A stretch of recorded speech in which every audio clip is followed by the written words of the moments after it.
What is your level of frustration and concern with the president's veto of your?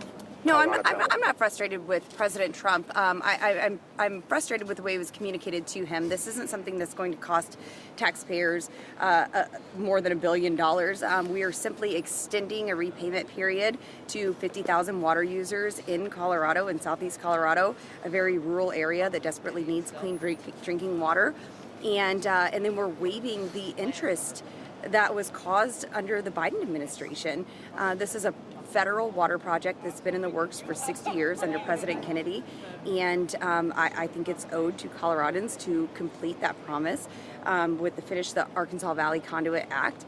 We do that. So this is automatic that this comes back up for a vote, and hopefully we can override the veto. If not, we'll work on other ways to ensure that we get clean drinking water to Coloradans in southeast Colorado. What was this retribution the president was leveling against Colorado? I think the president is very frustrated with poorly run Democrat states. And certainly Colorado is a sanctuary state. I would be very saddened to know if it was retaliatory to the very conservative districts who had voted for President Trump in 3 elections. I don't believe that he is directly attacking them.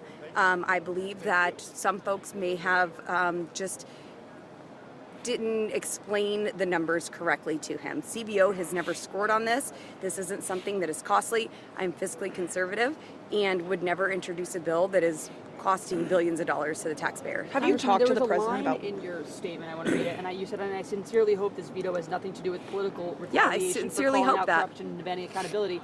Are you saying that you think this may have been a response I'm to saying you that the signing media Epstein is discharge petition? immediately saying that this is retaliation and this is retribution, and I'm saying I sincerely hope that it is not. So that was like a pre-buttal, essentially, and that you weren't raising the step What I forward had already being heard there? from many outlets before issuing that statement, and absolutely, I hope that this is not retaliation.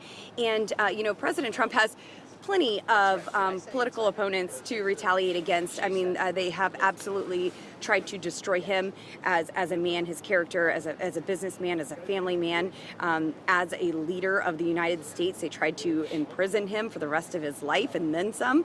And so certainly he has a lot of folks that he can retaliate against. But even more than that, it would just be to bring them to justice for their weaponization of their positions. Are you concerned with the lack of full compliance with the Epstein law right now?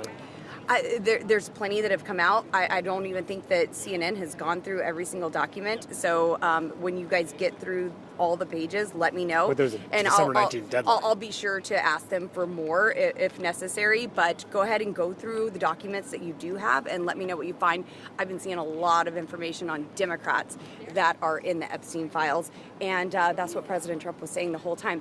That's why he said Epstein saga is a hoax, because it has nothing to do with him. It has to do with Democrats who are in there, and Democrats suddenly care about it because they thought Trump was in it, but he ain't. Have you spoken to the president since the veto to explain your thought process about the bill?